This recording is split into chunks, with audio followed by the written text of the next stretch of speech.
No tenemos un líder. El rey de Escocia ha muerto y no tiene herederos. La guerra se acerca por el sur, desde donde Eduardo el Sanquilargo, el avaricioso rey de Inglaterra, ha vuelto de sus victoriosas campañas en las que ha conquistado Gales y Francia. Ahora que dirige su atención hacia Escocia, la sombra del miedo atraviesa las montañas de las tierras altas de Escocia. Las tropas inglesas cuentan con miles de arqueros galeses, cientos de guerreros a caballo y docenas de armas de asalto. Nosotros, los escoceses, solo tenemos un grupo de soldados sin entrenamiento que ni siquiera saben desfilar en línea recta. Debemos actuar rápidamente. Si tenemos una oportunidad de resistencia, debemos formar un ejército, cueste lo que cueste. Escocia ya cuenta con algunos soldados, pero si queremos hacer frente a las ambiciones de Eduardo el Sanquilargo, necesitaremos muchas más tropas y mucho más oro en nuestros cofres. Los ancianos robles y piedras que nos rodean estarán pronto manchados por la sangre de los hombres de nuestros clanes. Un ejército avanza al ritmo de su estómago, o eso dice un viejo refrán. Los hombres de nuestros clanes se han dedicado a la agricultura y al pastoreo de ovejas durante años. Pero conseguir suficiente comida para alimentar a un ejército es mucho más complicado. Sin una economía fuerte, las magras tropas que hemos reunido se desintegrarán otra vez.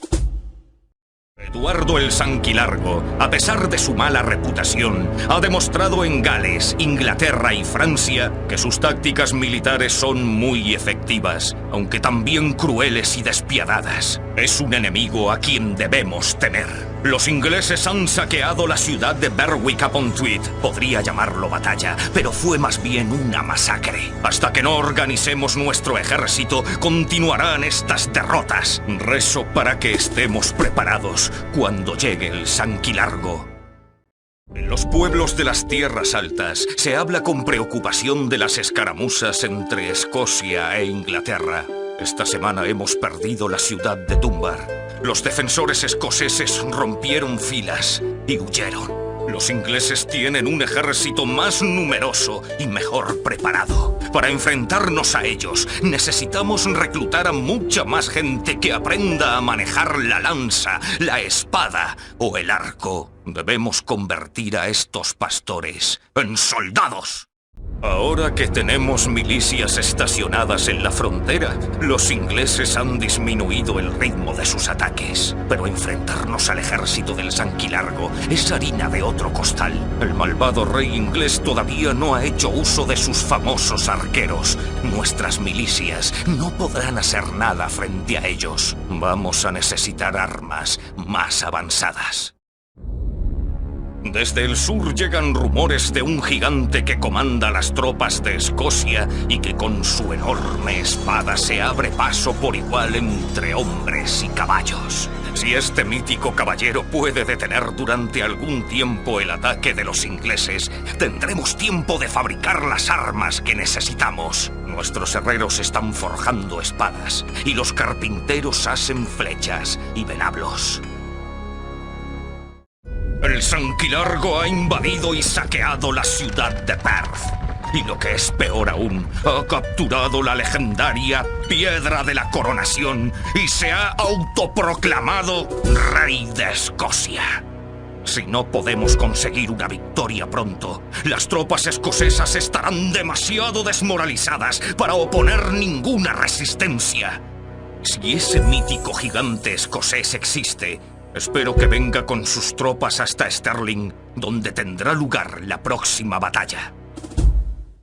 Ya hemos dejado atrás las pequeñas escaramuzas. Ahora nos preparamos para la guerra. El villano, el Sanquilargo, está preparado para cruzar el río Forth y amenaza la ciudad de Stirling con un ejército de hombres de infantería, caballería pesada y una multitud de arqueros. Nuestro ejército, recientemente formado, se dirige hacia el sur para fijar nuestra base y atacar a los ingleses antes de que puedan preparar sus tropas.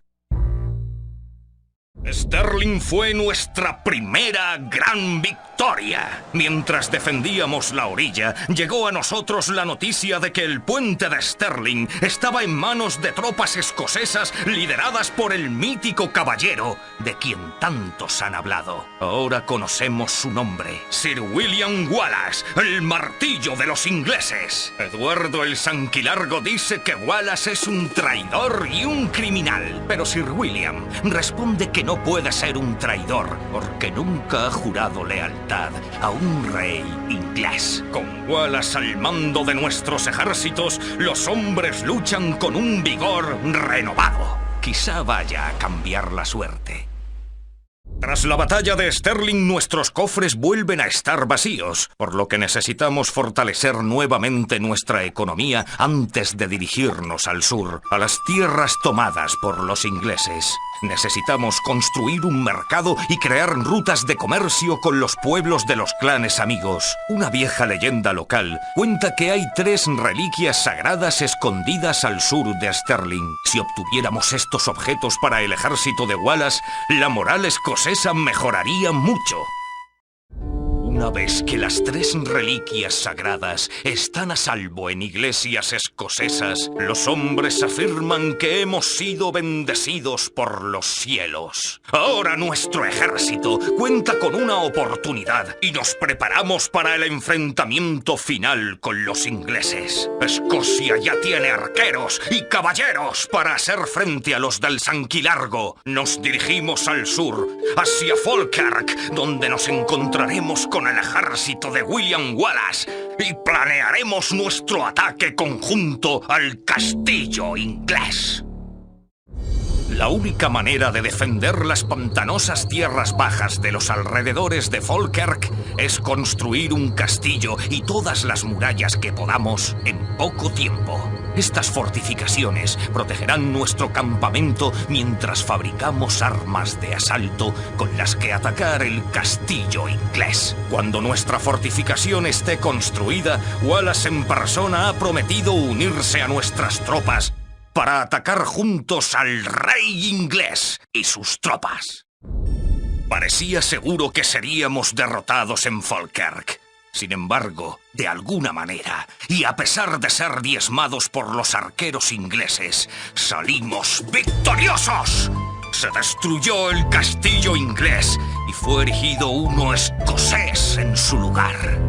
William Wallace nos ha mostrado el camino de la victoria, aunque él es solo un hombre. Inspira en los demás grandes acciones, y muchos de los príncipes y nobles escoceses han unido sus espadas a la suya. La espada de Wallace es un monstruo de más de 1,5 metros que ha sido forjada, por supuesto, en Escocia. Wallace ha jurado que no descansará hasta cortar con ella el cuello de Eduardo el Sanquilargo. La lucha continúa, pero hemos aprendido las tácticas de la guerra. Le ha llegado a los ingleses el momento de temblar. 19 de febrero, campamento próximo a Vaucouleurs. Esta mañana me despertaron visiones de fuego y acero. Las pesadillas se repiten más a menudo, ahora que he visto a mi amada Francia devorada por años de guerra. Deambulaba por el campamento, ignorando la nieve que caía, observando las heridas y el cansancio de cada uno de mis soldados, viendo la desesperación en sus ojos. Fue entonces cuando vi a la chica por primera vez. Nos dijo que se llamaba Juana, que solo era una campesina que no sabía luchar ni montar a caballo, pero afirmó que tenía la intención de liberar Francia. La oscuridad brotaba de las almas de los hombres, su voz vibraba con convicción y nos bebíamos cada una de sus palabras. Puedo haber perdido mi fe, pero Juana no ha perdido la suya, y eso es suficiente para mí. Juana ha pedido a nuestra abatida tropa de soldados que la lleve a Chinon, donde se esconde de sus enemigos el legítimo soberano de Francia, el Delfín. Las tierras que tenemos que atravesar están arrasadas por la guerra y plagadas de bandidos. Perderemos muchos hombres, Para nosotros la muerte es ya una vieja compañera, pero por Juana nos enfrentaremos una vez más a ella.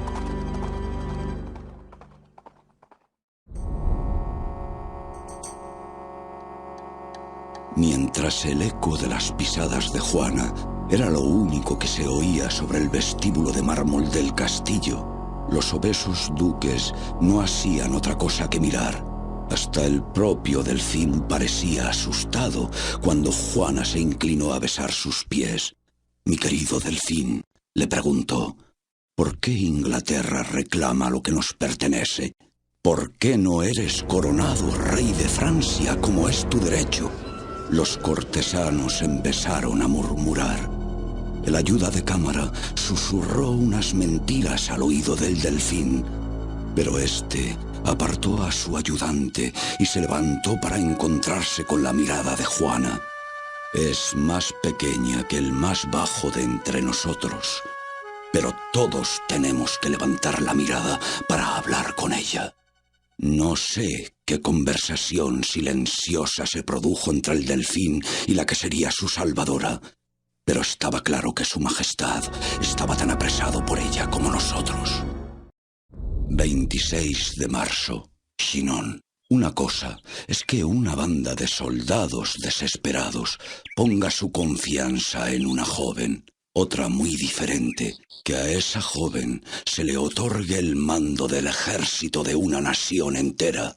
Cuando oímos proclamar a los heraldos del rey que Juana la doncella había sido proclamada comandante en jefe del ejército de Francia, nos llenamos de orgullo. El Delfín ofreció a Juana un magnífico corcel y una armadura blanca para que tuviera el porte de un general. Juana me ordenó buscar una vieja espada enterrada bajo el altar de una iglesia de los alrededores.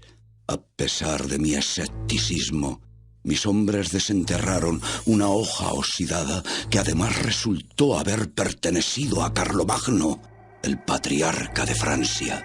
No volveré a dudar de su palabra. En la empuñadura todavía era visible la flor de lis.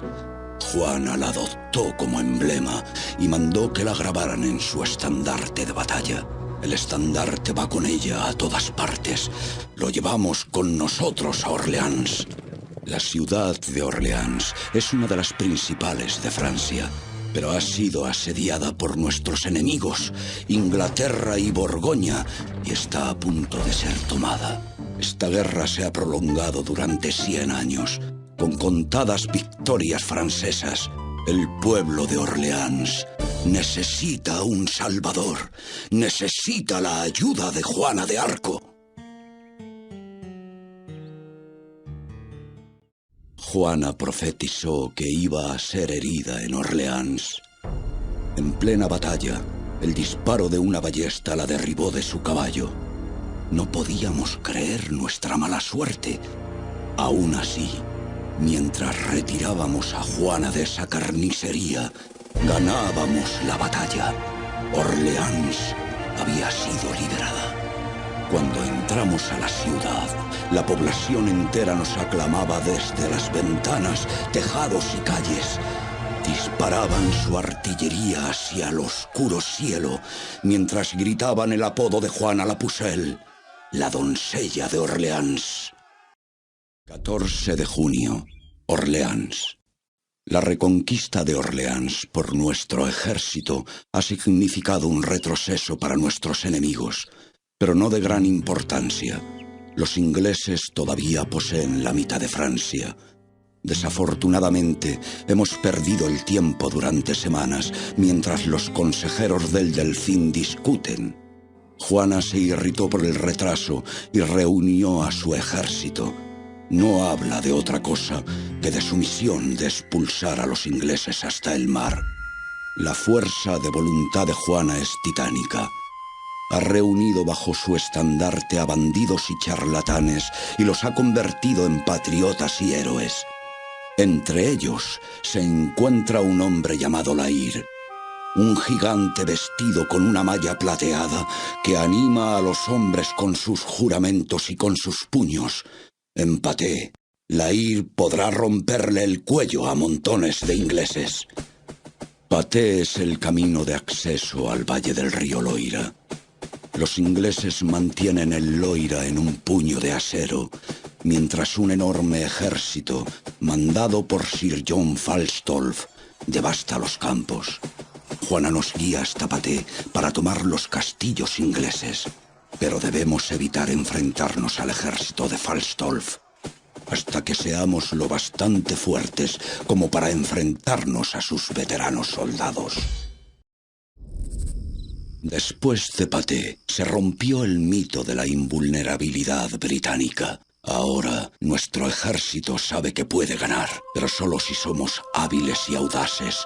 Los ingleses son un enemigo realmente mortífero, pues la puntería y velocidad de sus arqueros ha diezmado muchas cargas de los caballeros franceses. Para empeorar las cosas, sabemos que nos enfrentamos a enemigos por ambos frentes. Los consejeros del Delfín dedican cada vez más tiempo a sus confabulaciones, celosos de la influencia de Juana en la corte. Rezo porque Juana pueda completar su misión divina antes de que los envidiosos consejeros del rey la traicionen. 25 de junio, Orleans. La moribunda Francia está volviendo a la vida. Nuestro ejército crece con los nuevos reclutamientos. Antes, los hombres solo juraban lealtad a sus señores.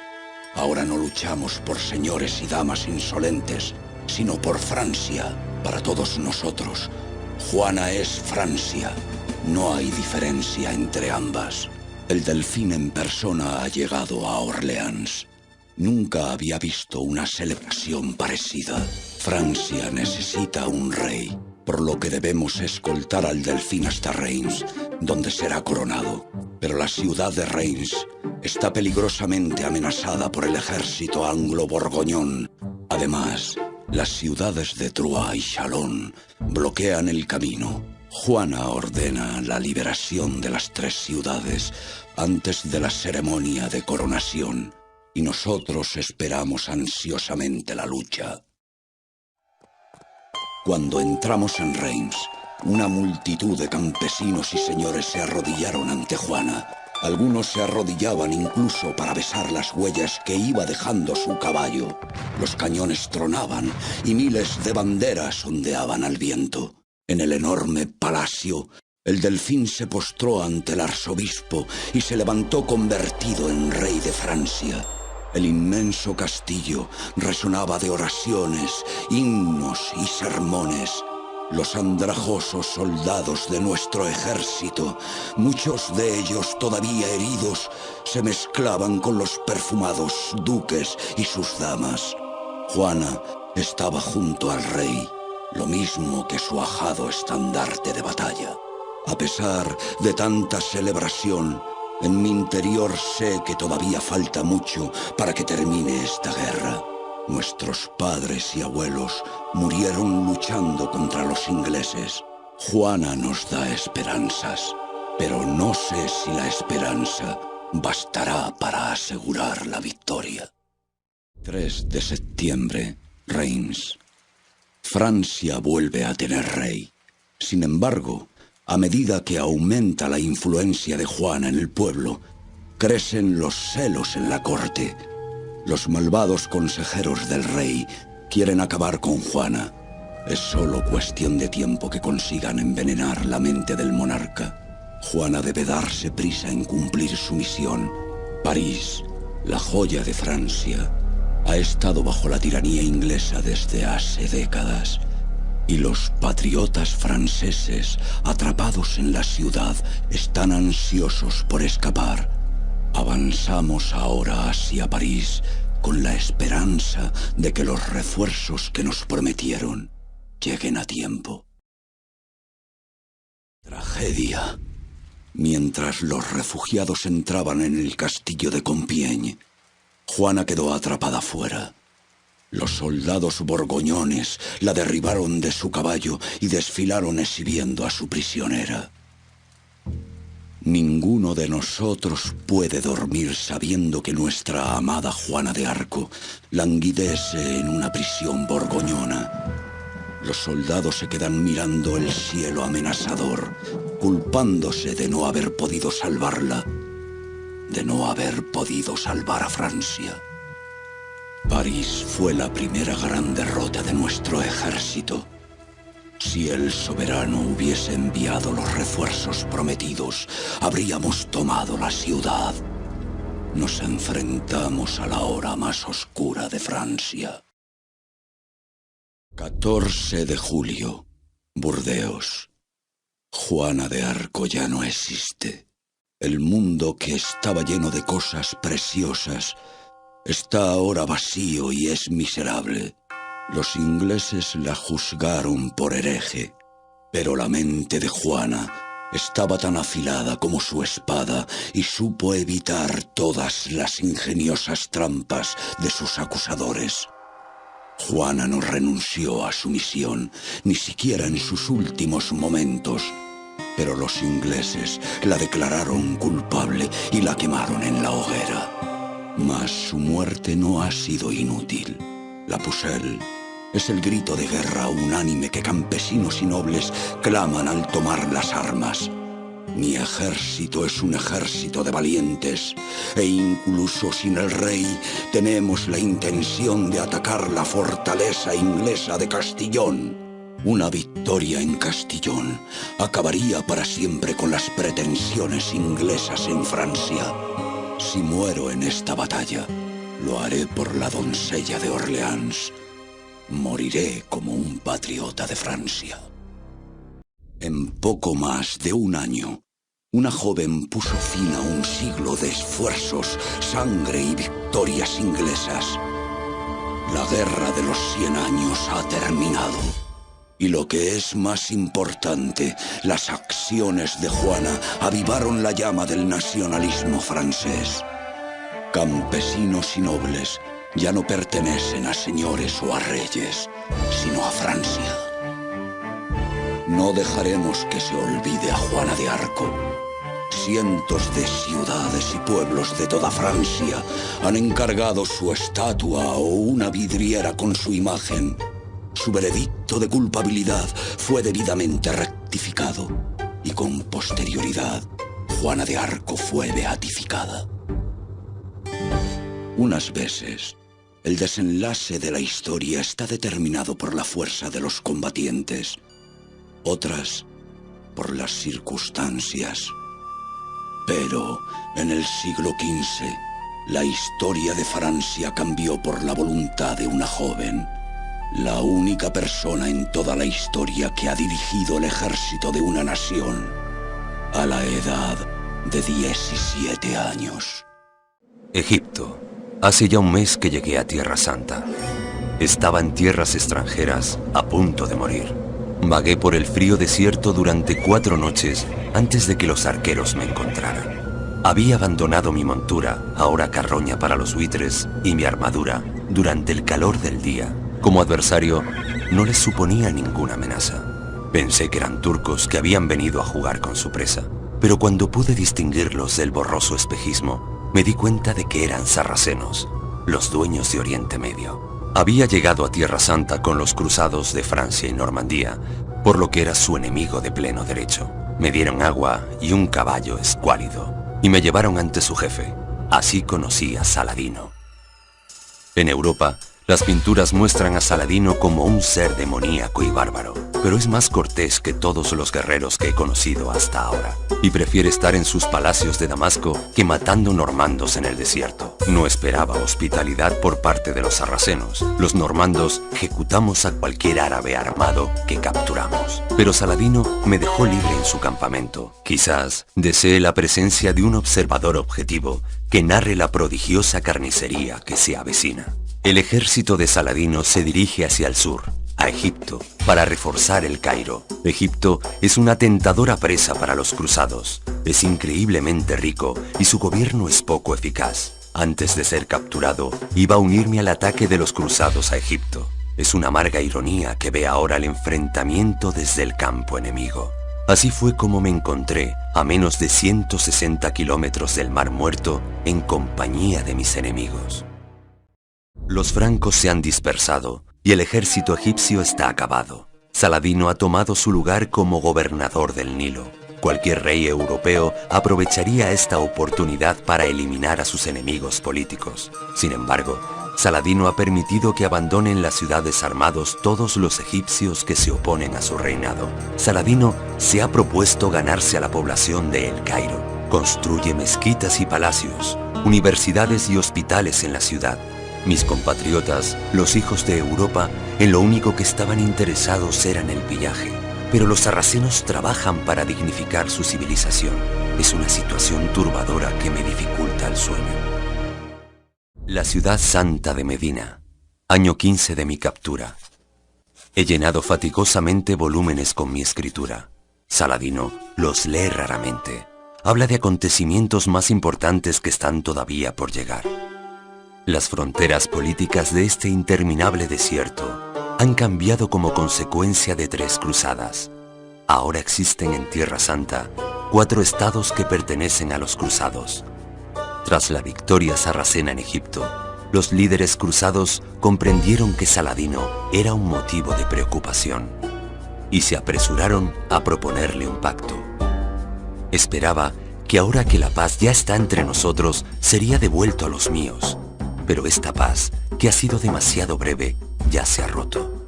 Y no son los sarracenos, sino los cruzados los que han faltado a su palabra de honor. Reinaldo de Chatillon, un malvado guerrero francés, ha seguido invadiendo territorios árabes a pesar del pacto. Ataca las caravanas de comerciantes y sus barcos piratas amenazan las ciudades santas de Medina y la Meca. Saladino, furibundo, ha jurado matar a Reinaldo con sus propias manos. Aunque todavía soy un prisionero, Saladino y sus generales cenan conmigo. Durante las comidas hablamos de matemáticas y astronomía. Nunca imaginé que una raza de hombres del desierto pudiera ser tan sabia. Bagdad, la capital sarracena, es la ciudad más civilizada del mundo, con hospitales gratuitos, baños públicos, un servicio postal y bancos con sucursales en lugares tan lejanos como China. Pero cuando hablamos, acabamos abordando inevitablemente el tema de la guerra. Los veleros piratas de Reinaldo se pudren ahora en el fondo del Mar Rojo. Sus ataques sorpresa han terminado. Reinaldo ha escapado, pero sospecho que Saladino no perdonará ni olvidará. Galilea, año 20 de mi captura. Anoche nos sorprendió una tormenta de arena. Los hombres no se atrevían a abrir la boca para hablar. Nos aferramos al cuello de caballos y camellos mientras olas de arena subían y bajaban a nuestro alrededor. Los sarracenos han perseguido a un gran destacamento europeo hasta el desierto. Los cruzados llevan con ellos una reliquia, un pedazo de la Santa Cruz. Si nos hacemos con este objeto, sería un duro golpe para la moral de los enemigos cristianos de Saladino. Le pregunté a Saladino por qué estábamos aquí, a kilómetros de la civilización y el agua, y contestó: para traer una muerte roja a nuestros enemigos de ojos azules. El enorme ejército cruzado se ha detenido tras 2 picos llamados los Cuernos de Atín. En los cuernos solo hay una fuente de agua que controla Saladino. Por la noche, los sarracenos salen y derraman enormes cantidades de agua en la arena a la vista de los europeos que enloquecen de sed. Es una crueldad digna de un cruzado. La lucha fue terrible. Los cruzados tenían que vencer o morir. La mayoría murió.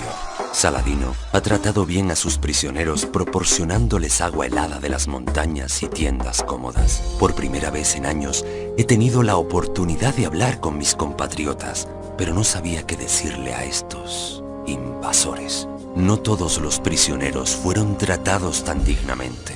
Reinaldo de Chatillon fue capturado aquí y, cumpliendo su promesa, Saladino le cortó la cabeza con su propia cimitarra. Es irónico que después de que los cruzados llegaran allí, los sarracenos se transformaran en el pueblo que parecía digno de destrucción. Jerusalén. Ya llevo con los sarracenos 20 años. El objetivo de Saladino es Jerusalén. La antigua gran ciudad es sagrada para el cristianismo, el judaísmo y el islam, y es prácticamente la capital de Tierra Santa. Si alguien puede terminar como vencedor en este conflicto interminable, será el ejército que tome Jerusalén.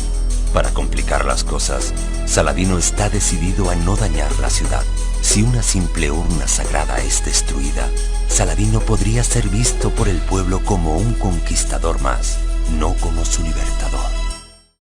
La última vez que entré en Jerusalén como guerrero cruzado, tuve que vadear la sangre de las víctimas. Esta vez, ni un solo edificio fue dañado, ni ninguno de sus habitantes herido. Saladino liberó a casi todos los prisioneros. Los ciudadanos de Jerusalén aclamaron a Saladino como su salvador. Me ha ofrecido mi libertad, pero después de haber estado 20 años a su servicio, prefiero quedarme hasta el final. Tiberias. 20 años y medio de derramamiento de sangre. Nos encontramos lejos del mar, por lo que los sarracenos interpretan el olor a sal y la aparición de aves marinas como signos celestiales. Estoy sentado cerca de la tienda de Saladino, observando la carnicería que tiene lugar más abajo. Los arqueros sarracenos arrasan una desorganizada banda de soldados europeos. Las grandes posesiones cruzadas han sido reducidas a endebles ciudades. Solo Tiberíades, Tiro y Ascalón están todavía en manos de los cruzados. Pero estas 3 ciudades están muy bien fortificadas y podrían aguantar cualquier asedio. Saladino ha obtenido muchas victorias en el desierto, pero los castillos de los cruzados son imponentes. Si consigue la victoria ahora, Tierra Santa volverá a pertenecer a los sarracenos. Una derrota podría significar interminables décadas de matanza. En otra época, me sorprendía la nobleza de los guerreros sarracenos. Hace solo algunos años, iban a la guerra como caballeros, llevando con ellos cofres de tesoros, vino, bailarinas y colecciones de palomas, ruiseñores y periquitos. Eso se acabó. Como consecuencia del fanatismo y la hostilidad europeas, los sarracenos se han vuelto duros y están más sedientos de sangre. Su amor por el arte ha sido sustituido por el amor a la guerra. Como respuesta a las cruzadas, ahora han adoptado el principio de la yihad. El efecto ha sido devastador para los cruzados. La presencia europea en Tierra Santa había llegado a su fin, o eso creía todo el mundo. La ciudad de Acre. Llevo, al lado de Saladino, casi 21 años. Cuando las noticias de la victoria sarracena de Jerusalén llegaron a Europa, se inició otra cruzada. Los reyes de las 3 ciudades más poderosas de Europa, Inglaterra, Francia y el Sacro Imperio Romano, enviaron a Tierra Santa cientos de miles de cruzados. Saladino sabe que su enemigo más peligroso es el inglés Ricardo Corazón de León, un brillante estratega que aprendió el arte de la guerra luchando contra su propio padre. Construye fortalezas colosales y siempre lucha en primera línea, el ideal de un guerrero romántico. El ejército de Ricardo ha desembarcado cerca de Acre. Muchos de los hombres de Saladino están atrapados en la ciudad, cuyas murallas son golpeadas por 2 monstruosas catapultas. Si Ricardo vence aquí a nuestro ejército, no encontrará resistencia para tomar Jerusalén. Saladino sabe que está en el momento culminante de su yihad. Todos los estados cruzados han sido recuperados. Si los sarracenos consiguen defender Acre, los europeos se verán obligados a volver a su casa. Si toman Acre, empezará una vez más la pesadilla de siglos de eterna guerra, de ataques y contraataques. Las victorias de Saladino habrán sido en vano. El primer año de mi libertad. La lucha ha terminado. El fuego de conquista de Ricardo se ha apagado. Los 2 respetados adversarios han empezado a hablar finalmente de paz. La guerra no es propicia para la salud de los hombres. Ricardo enfermó con fiebre. Como Saladino respeta a su enemigo, le envió fruta y nieve de las montañas para fortalecerle. Al poco tiempo, Ricardo se embarcó con rumbo a Inglaterra. La Tercera Cruzada había llegado a su fin. El acuerdo final fue firmado el 2 de septiembre de 1192. Según sus términos, Jerusalén permanece en manos sarracenas, pero se debe permitir a los peregrinos cristianos que visiten los lugares sagrados con libertad y seguridad. Parece un compromiso adecuado para una guerra librada por la religión y la tierra. La guerra ha terminado, pero creo que nunca volveré a Normandía. Quiero ver las fundiciones de acero de Damasco y los jardines del califa en Bagdad.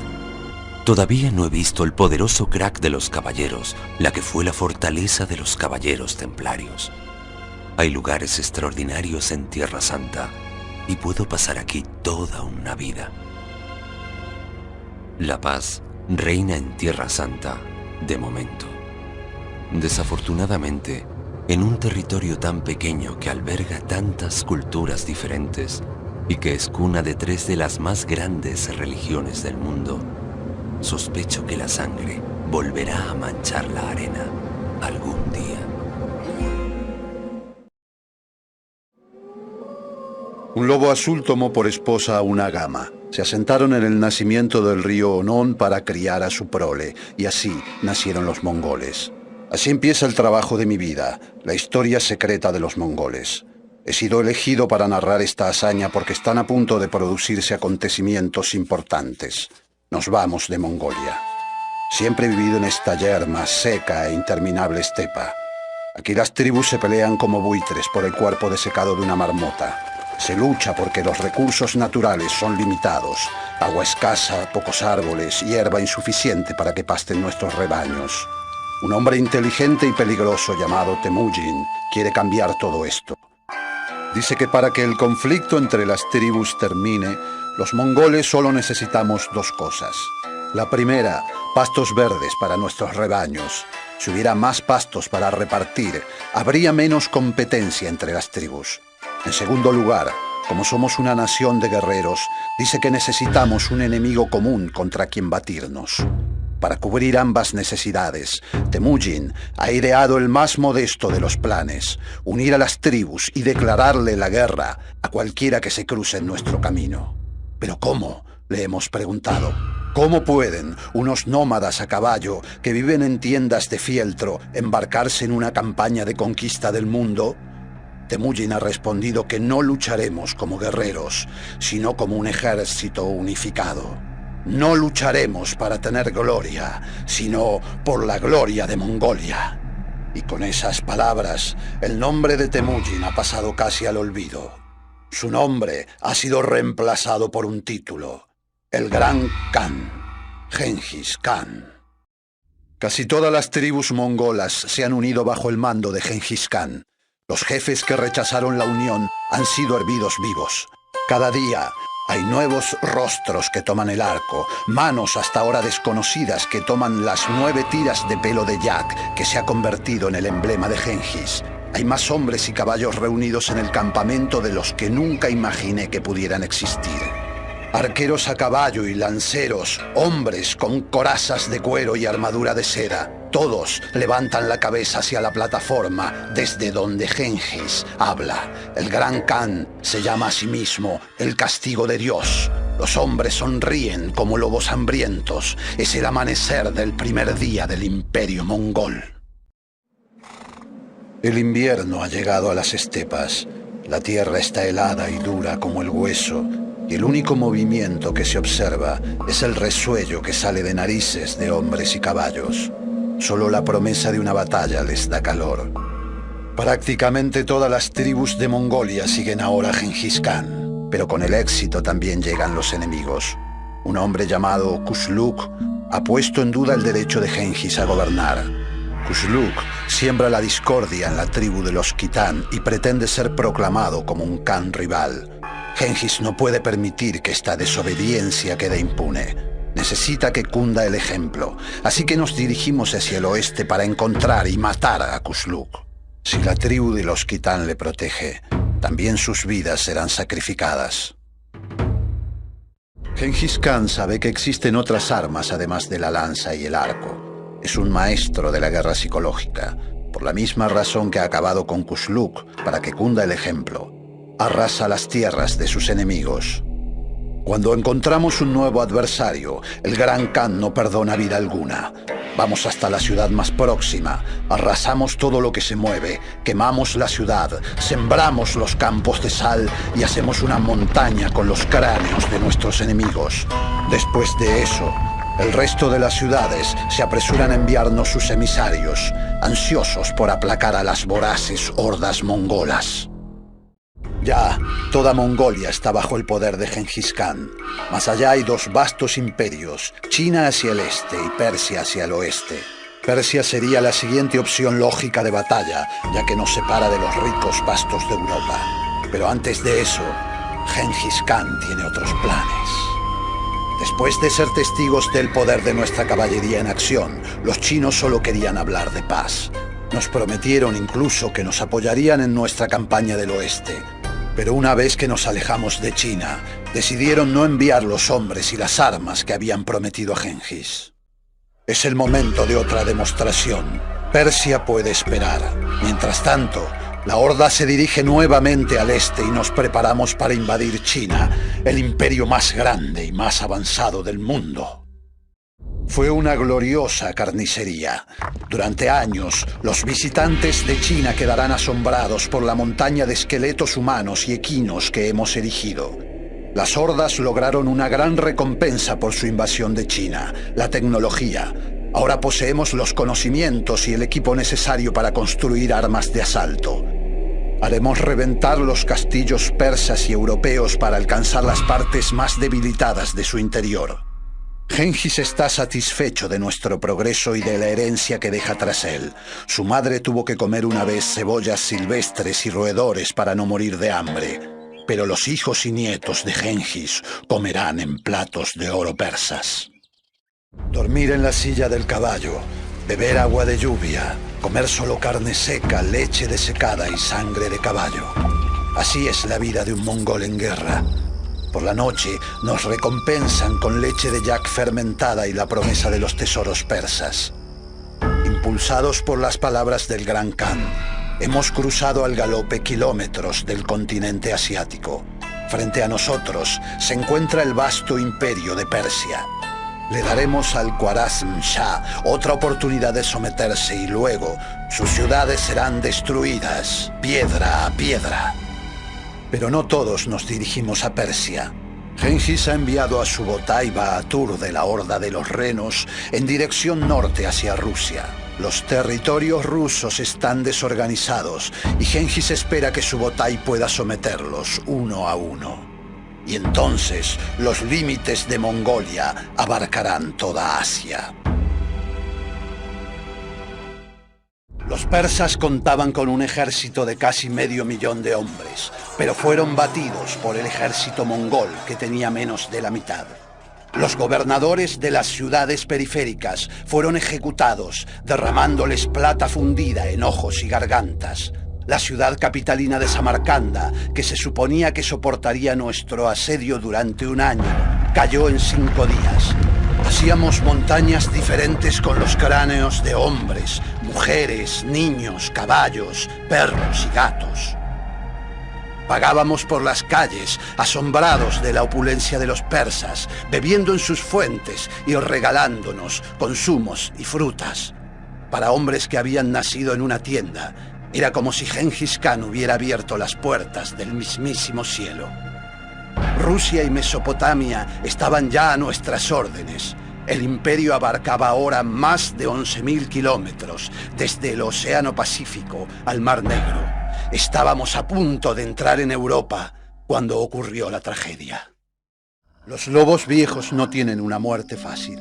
Tras una vida de lucha, no saben cómo vivir cuando envejecen y pierden sus colmillos. Lo mismo ocurre con los mongoles. Genghis Khan tenía ya 80 años. La noche que supimos que nuestra gloriosa conquista iba a llegar a su fin, Genghis llamó a sus hijos a su tienda. Allí encontraron a su padre temblando frente al fuego, delirando de dolor. «Mis descendientes se adornarán con oro», decía, Comerán las mejores carnes y montarán los mejores caballos y olvidarán a quien se lo deben todo. Una hazaña no es gloriosa hasta que se ha completado. Y se negó a morir hasta que Ogatai, su tercer hijo, le prometió continuar la guerra. Ogatai salió de la tienda llevando el arco de su padre y dijo: «Esta tormenta todavía no ha acabado. Aún oigo el ruido de los rayos y caen sobre Polonia». En Europa, todas las campanas de las iglesias tañeron cuando vieron a nuestras hordas bajando de las montañas. Los ejércitos de Bohemia y Alemania se apresuraron a venir en ayuda de Polonia. Para ellos, nuestro ejército venía del mismísimo infierno, guiados todavía por la sombra del Gran Khan. Los guerreros europeos luchan individualmente, pero los mongoles lo hacen como parte de un ejército unido. Abrumados por sus armaduras, los polacos y alemanes no podían alcanzar a nuestros rápidos caballos. Una y otra vez disparamos flechas incendiarias contra ellos, retirándonos después fuera de su alcance. Cuando la caballería extranjera nos perseguía, la llevábamos a una emboscada. La emboscada siempre es anunciada con el nakara, un enorme tambor llevado a la batalla en un camello. En este día, el nakara se escuchó cientos de veces. Se nos ordenó cortar una oreja a cada víctima. 9 sacos de orejas fueron enviados a Ogatai Khan. Solo un enemigo se opone a nuestro paso. Francia y las naciones cercanas son derrotadas desde las décadas de las cruzadas. Si conseguimos entrar en Europa del Este, es probable que toda Europa del Oeste se rinda. Pero para entrar en el Este, tenemos que vencer a Hungría. Hungría posee la caballería más formidable de toda Europa. No solo tiene la fuerza de las armaduras europeas, sino que sus caballos están emparentados con los nuestros, pues llegaron allí cruzando las estepas rusas. El río Sajó, que nos separa del ejército de Hungría, está congelado, así que no podremos utilizar barcos. Por lo tanto, quien consiga controlar el puente ganará la batalla. Subotai se dirige hacia aquí con refuerzos. Si logramos aguantar el ataque de los guerreros húngaros hasta que llegue, tendremos esperanzas de controlar el puente. Muchas cosas dependen de este puente. Si nos hacemos con el cruce del Sajó, capturaremos Hungría. Si Hungría sucumbe, sucumbirá Europa. Con Europa y Asia bajo las órdenes mongolas, nuestra conquista del mundo será total y definitiva.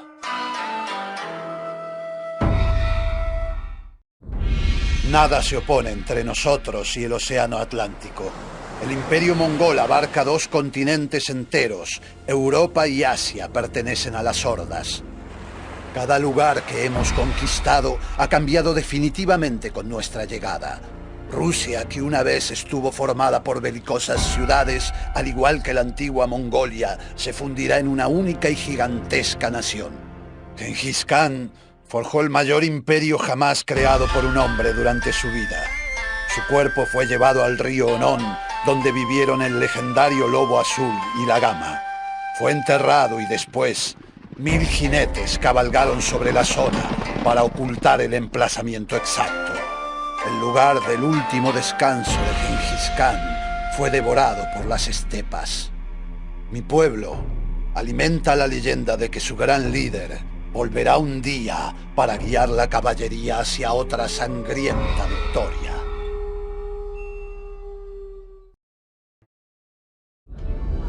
¿Así que quieres oír la leyenda de Federico Barbarroja? Pues más vale que los invites a otra ronda. Puede que incluso a 2. Porque verás, es una gran historia. Pero bueno, todo en ese hombre era grandioso. Barbarroja fue un hombre de grandes apetitos, grandes ambiciones y una gran barba roja. Pero la pregunta, lo que tú te preguntas es, ¿bastó con eso? ¿Basta la voluntad de un hombre para construir un imperio? Porque en esa época no existía aún el Sacro Imperio Romano. Solo había un montón de belicosas ciudades-estado. Estos principados, dudosamente leales, estaban más interesados por una confederación libre que por un imperio unificado. Pero Barbarroja creía que él era emperador por voluntad divina y tenía la intención de devolver su antigua gloria al Sacro Imperio Romano. Y si eso significaba acabar con todos los príncipes alemanes, pues que así fuera. Barbarroja era llamado el azote de Europa, pero era tan buen diplomático como guerrero. Unificó a Alemania con algo más que su espada. Creó un código legal conocido como pases territoriales. Ayudó a los necesitados, fijando un precio oficial para el grano después de cada cosecha. Las provincias de Alemania se convirtieron pronto en las más prósperas y poderosas de Europa. El Sacro Imperio Romano tuvo tanto éxito que amplió enseguida sus fronteras. El imperio estaba en pleno apogeo y su población crecía rápidamente. Los alemanes talaron bosques, desecaron pantanos y hasta le arrebataron tierra al mar. Pero ni siquiera así tenían suficiente espacio. Si ocupaban la vasta Polonia, la presión en las fronteras del imperio disminuiría. Para negociar con Polonia, Barbarroja recurrió a uno de sus más poderosos vasallos, Enrique el León. Enrique era un poderoso príncipe de Sajonia y sus decadentes palacios eclipsaban a los del propio emperador. Aunque juró lealtad a Barbarroja, algunos se cuestionaron si su intención no era la de hacerse con el poder del imperio. Al ordenar a Enrique el León que ayudara en la dominación de Polonia, Barbarroja pretendía poner a prueba de una vez por todas su voto de obediencia. Enrique esperaba ser descuartizado, el castigo usual para los traidores en esa época, pero Barbarroja reconoció el potencial de un poderoso aliado y le perdonó oficialmente, a condición de que Enrique el León jurara apoyar a Barbarroja desde ese momento. Sorprendentemente, Enrique aceptó. Alemania fue unificada y Enrique el León pacificado. Pero el Sacro Imperio Romano aún no estaba completo. Desde la época de Carlomagno, el imperio reclamaba la posesión de Italia, y especialmente de Roma. En Roma, el Papa creía firmemente que era la Iglesia, y no el emperador, quien tenía la máxima autoridad en el imperio. Barbarroja no lograba convencer al Papa para que viera las cosas bajo su punto de vista, así que nombró a su propio Papa. Por si eso no bastaba, el Papa y el antipapa se apresuraron a excomulgarse mutuamente.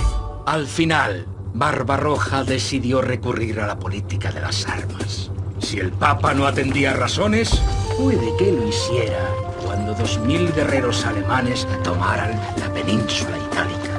La más grande de las ciudades del norte, la capital virtual de Lombardía, era Milán. Los señores de Milán eran tan orgullosos como belicosos. Barbarroja estaba decidido a arrasar Milán como advertencia al resto de ciudades italianas y en particular al Papa de Roma. El mensaje era claro. El único y verdadero emperador romano era él, Federico Barbarroja. Barbarroja no fue compasivo con los milaneses. Como respuesta a un intento de negociación, durante el asedio, envió a los 6 emisarios italianos de vuelta a la ciudad. A 5 los había dejado ciegos, pero al 6º solo le había cortado la nariz para que pudiera guiar a los otros. La Italia del norte fue conquistada sin piedad y puesta bajo el mando imperial, pero Italia no quería someterse. La destrucción de Milán solo sirvió, en todo caso, para aumentar la furia de las ciudades italianas contra el que sería su emperador. Mientras los guerreros del emperador estaban presentes, la paz se mantenía. Pero el emperador no podía estar en todos los lados al mismo tiempo. Cuando iba a Italia, Alemania se inflamaba. Y cuando volvía a Alemania, los italianos volvían a conspirar. Milán había sido tomada, pero el resto de ciudades italianas se unió en una confederación llamada la Liga Lombarda, que tenía como propósito la destrucción de Barbarroja. Si Barbarroja pretendía que Italia formara parte del Sacro Imperio Romano, tenía que vencer a cada una de las ciudades de la Liga Lombarda. Pero Barbarroja todavía tenía un arma secreta: Enrique el León y sus mercenarios. Enrique el León fue desterrado inmediatamente a Inglaterra. Lejos de su fortuna y su ejército, era poco lo que podía hacer contra Barbarroja. Tras 6 campañas en Italia, Barbarroja estaba cansado de cruzar los Alpes. La lucha llegó a su fin con la firma del Tratado de Constanza, que afirmaba que el Papa y el Emperador tenían el mismo poder. Era una paz muy frágil, que no parecía que pudiera durar, pero en esos momentos el Papa murió. Al nuevo Papa le interesaba más lo que ocurría en las tierras del sur que las discusiones con el Emperador. Porque en esos momentos los europeos estaban siendo expulsados de Tierra Santa. Había llegado el momento de una nueva cruzada.